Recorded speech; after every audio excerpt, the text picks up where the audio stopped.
GoHighLevel is pretty good, but it becomes way better when you start using automations. This is where you can actually reduce the amount of work and also time and effort of you having to go and do various activities and for it to pretty much be done for you. The issue is that there's quite a bit there and there's so many different things that you can do that it does get overwhelming. Not to mention everything else that you can also do within GoHighLevel, which you can see on this left-hand side, which we have other videos going through and explaining it.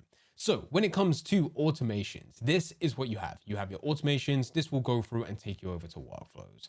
The biggest thing that you would need to go through and do is just take a second to actually map things out, in which I like to go through and do things over in Figma. So this is something that I have, and I just like to go through and think about the logic and then how I'm going to go through and split it.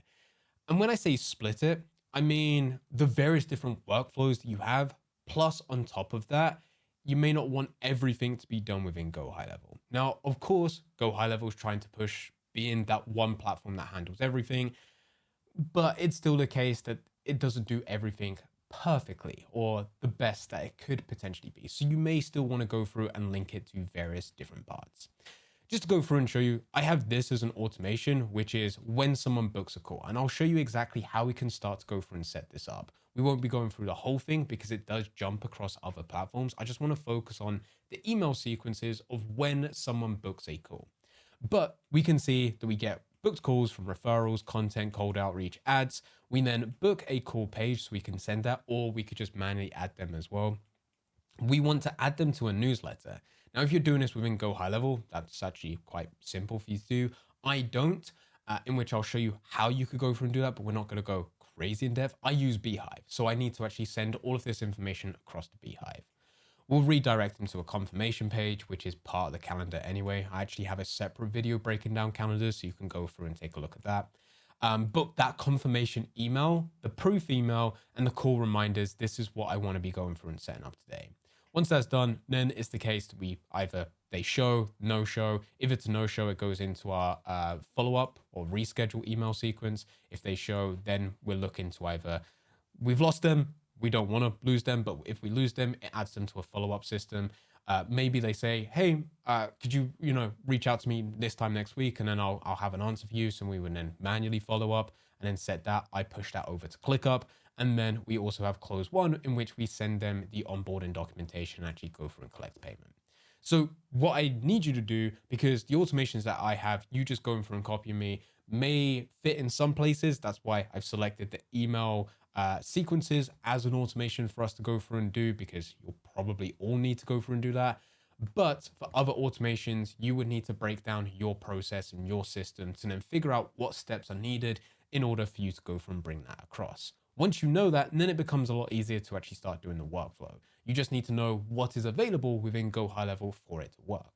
So I'm going to go and create a workflow, and I'm going to go and start from scratch. You can find a number of different templates which would be there to get things started.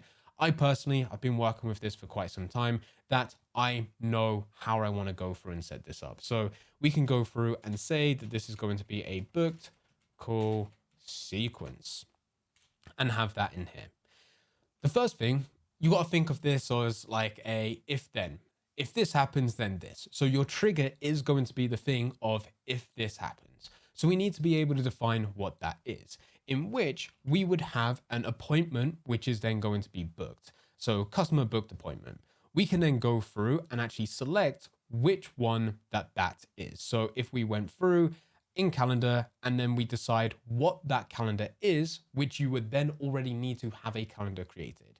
Again, I've already gone through a separate video, which will show you how to set up calendars, and it goes incredibly in depth of how you can set up and then also get tracking and everything involved. So go through, watch that. But I have an inbound pipeline build, a pipeline review and implementation call, and a reschedule call. In this case, we are going to be going through and having an inbound pipeline build, because that is the first step. In order for you to get a call with me, you first need to go through and actually opt in for my free inbound pipeline build. And yet, if you're interested, that you don't want to do all of this, and I just run the whole thing for you and you just create content, I'll even help you create that content as well, then there is a link in the description down below, and it's free. We run it for 60 days. So from there, we now have a trigger. I can then go through, hit save, And now we have this as a starting point. We could add more. If you add multiple calendars or multiple entry points, then of course you can just keep on adding this out. From here, we then want to go through and send an email. We can then go through and set this. So an email. From here, you'll have the action name. So this will be our confirmation and educational email. So I want to confirm that they've booked a call. And on top of that, I want to be able to go through and set that, this is what we're going to be going through and building. This is how it's going to help you.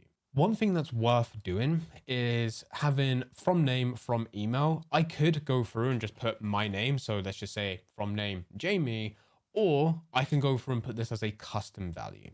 Now you're not going to have this on yours by default. You would need to go through and build this. It's simple. If you go into settings, you'll find a section which says custom value. Just go through and put from name, from email. It will then pull it as a custom value that you can find here. And then whenever you need to update your name or you need to update your email, you would then just update it there. So I've gone through, got my from name, and that also means that I can go through and do my from email, and it makes life a lot easier. So this email is going to be one. I don't want to write out the whole thing. I'll copy and paste some stuff across, but it's pretty much going to be your calls confirmed and then a bit of education. So from here, we would then be able to go through and get our actual details, which will then be our email, and you can see what that is. So this one says, hey, contact first name. So this is the contact name of someone who's just gone through and booked.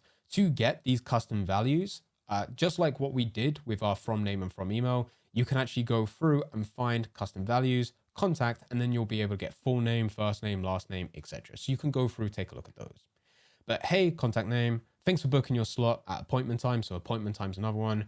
When it's time, you can join the call using the link, appointment meeting. On the call, we're going to map out your inbound pipeline so you can see how to consistently turn your content into qualified leads. To be honest, I don't need to read all of this. You can then go through and see, put the email that you need to have. You don't need the same email as me because of course you've got a different service. But you can now see that that is a part of this. And then this will be sent across. One thing to note, you do need to go through and have your email provider linked to GoHighLevel. Go through that, set that up, and then you'll be able to go through and send emails. From here, I'm then going to hit save action, and now we have this in here. So when this happens, someone is going to receive that email immediately. With this, I can go through test the workflow. So I can just go through, let's see if I've got social. Okay, I've got my account, so I can actually go through, hit that, run test. And what will happen is that I will then go and get an email on my account. It's going to look weird. It's not going to say Jamie. It's going to say me because I've just gone through and taken my account to send me an email so that I can then go through and receive it. So you can then go through and see this over in here. There's going to be some things that are missing because this is a test workflow. For example, it doesn't have the time or the link because I haven't actually booked a call. It's just a test workflow and it's gone through and sent it. But the email itself does work. From there, we can then actually go through and use, say, a wait, which will be over in here. So this is just the amount of time that you can then go through and wait. For this one, I'm going to do a time delay. So I can then go through and change this to be hours, 3 hours. And then maybe I want to say that I only send this on Monday, Tuesday, Wednesday, Thursday, Friday. In this case, because I'm going through and doing a proof email, I don't want that advanced window. I will potentially want that at some point later for like other types of emails. But for now, I could actually just do a 3 hour wait. I like to go through and call this. So wait 3 hours. And then we can go and actually, I'm going to just go and copy this, copy action, paste over onto here, just so that I don't need to go through and do this. This is going to be my proof email. So I can then go and put this over.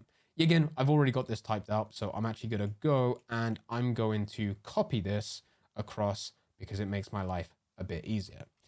This one is going to be here just to go and tell people exactly why this system works pretty much and why they should believe pretty much.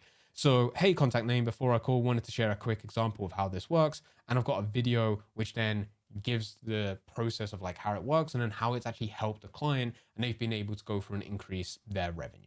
So this client ended up making, I think, 500,000 within 6 months. So we know that our system works. We just now need that person who's booked the call to believe that the system works and it's going to work for them. So they get a confirmation email, then wait 3 hours. And then from there, they're going to get this email. So now that we have this, the last thing that I want to go through and do is just have some reminders. So what I will end up going through and doing is have an await, which will then be an event / appointment time, and it's going to happen before that call. So before, it is going to go through and set 24 hours before, so they would then get a reminder. And this is just going to be a nice, quick and easy one. I can actually copy this again. A lot of copy and pasting on this one. We're going to go wait 24 hours before, hit save action, go through, and then we're going to go and set this.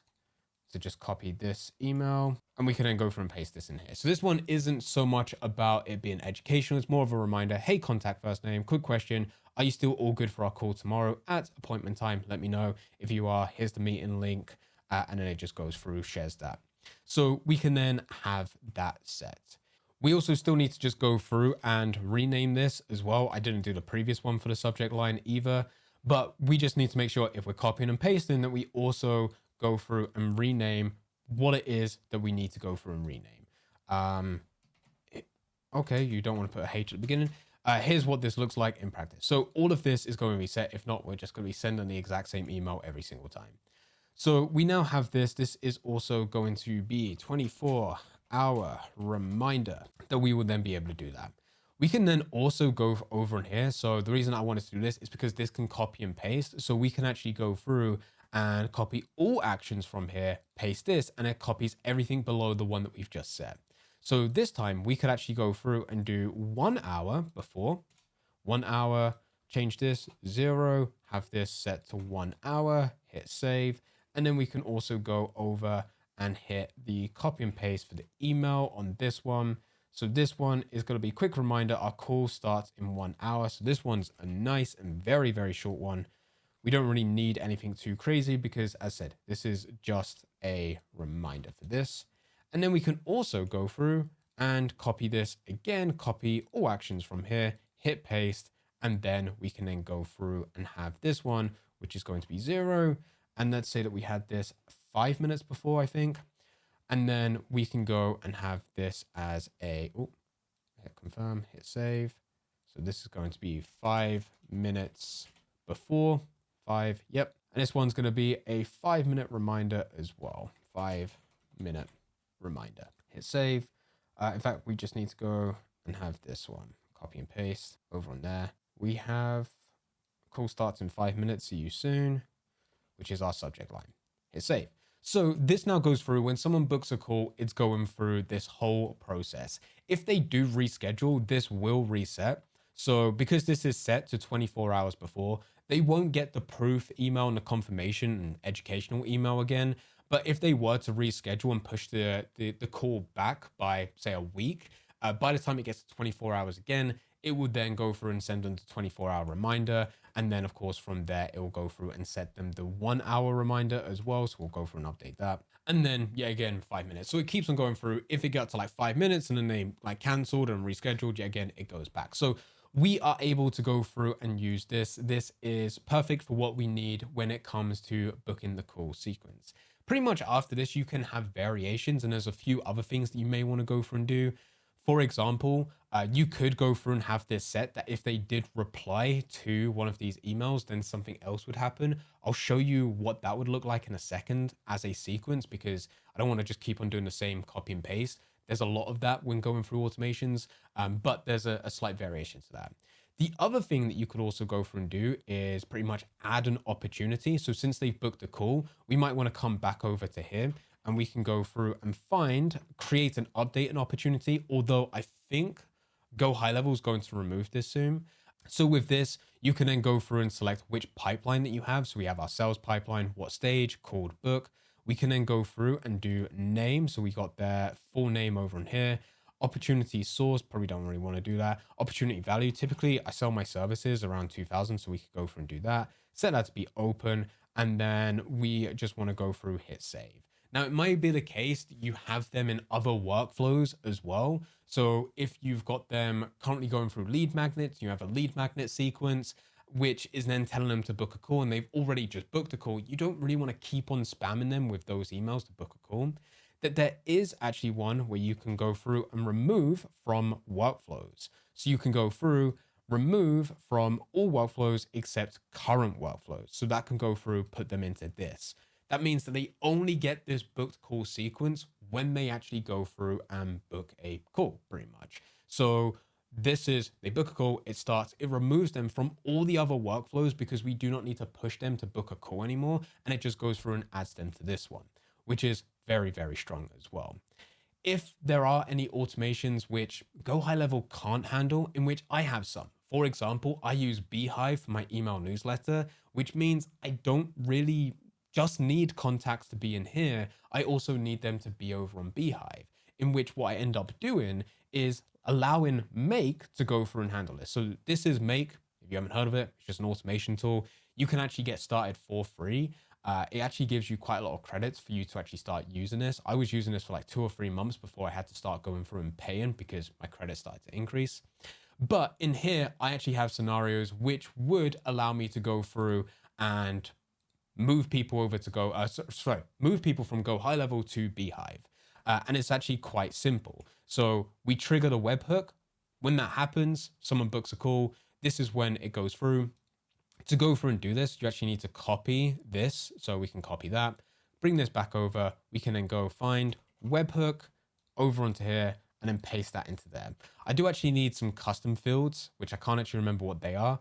But this would trigger a webhook, which means this would then run and it goes through, gets the contact, lists all tasks, gets a task. This is our client database.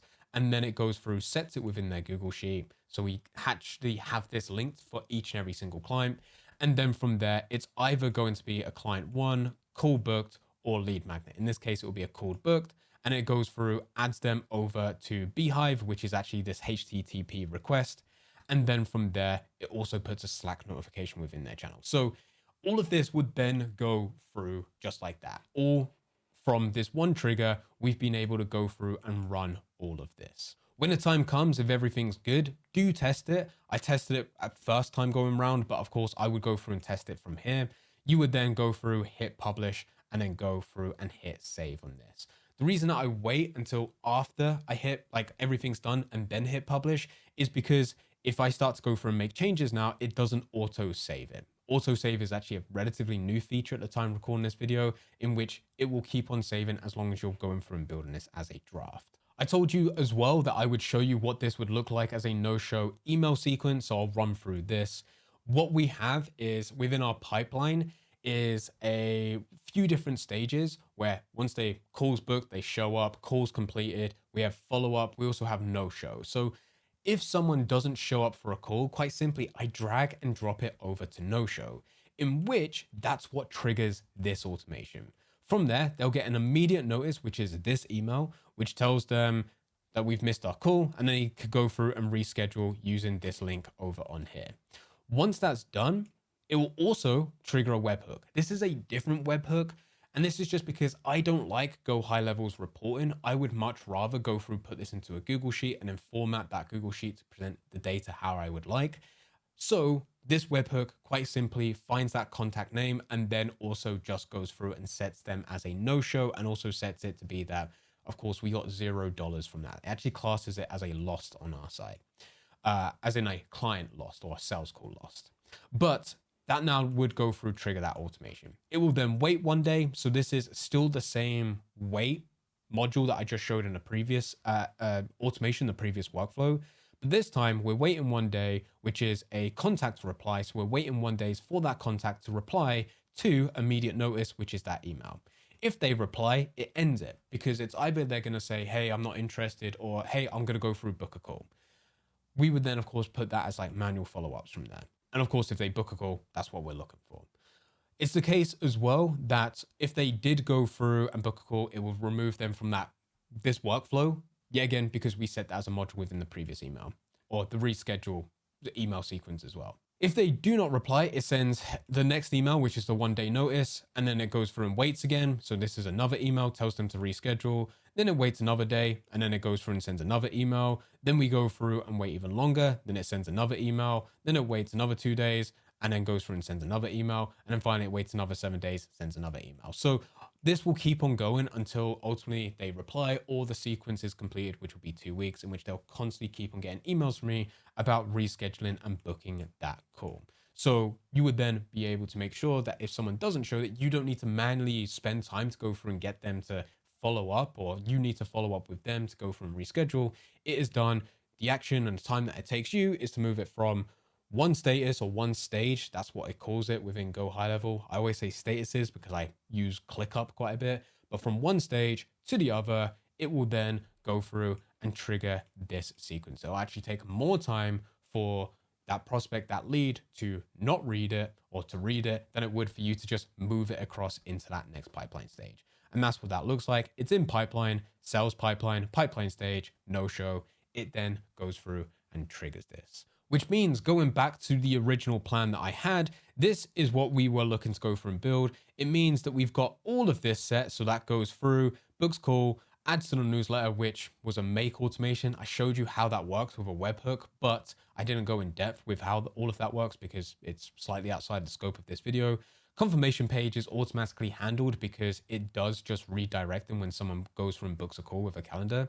We have our confirmation educational email, our proof email. We then have our call reminders. And then if they do not show, then we also get our email sequence, which pushes them back to that confirmation page and then pushes them back to our call reminders as well, which I didn't actually show, but it's exactly what I just did. The only difference is the trigger would be the calendar, the appointment, which came from the reschedule calendar, which is, it's got its own separate link. And then yet again, it's the same. Like, you still just duplicate the exact same workflow, change up the emails. They still get a 24-hour notice. They still get a 1 hour. They also get a 5-minute notice. It's all set there. And then on top of that, the only difference is their confirmation email and then also their proof email, because we don't want to send the same proof again. If we did, it just appears as if that's our only proof. We end up sending different proof instead as to why they should actually go through and do this. So we then have this flow pretty much sorted, all done through automations. All of this is good. It will make your life a hell of a lot easier, but it only works if you do actually have leads. If no one's booking calls, then everything that we've done is a complete waste. And if that is the case, or at least you want to increase the amount of people who are booking calls, then I highly recommend watching this video right here. This video will give you a full breakdown on how you can have leads and people booking calls going directly to you, meaning you do not need to do outreach. You do not need to go through and run ads. It's people who already see the stuff that you're doing and already want to work with you. They are ready to buy. So click that and I'll be over there to guide you through absolutely everything. I hope you enjoy.